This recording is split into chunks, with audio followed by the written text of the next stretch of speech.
आजकल के लड़का मांगे 10 लाख के गाड़ी, हम कुंवारी रब।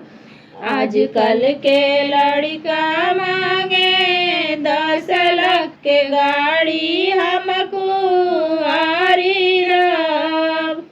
अब जीनी जइया पापा केहू के दुआरी, हम कुंवारी रब।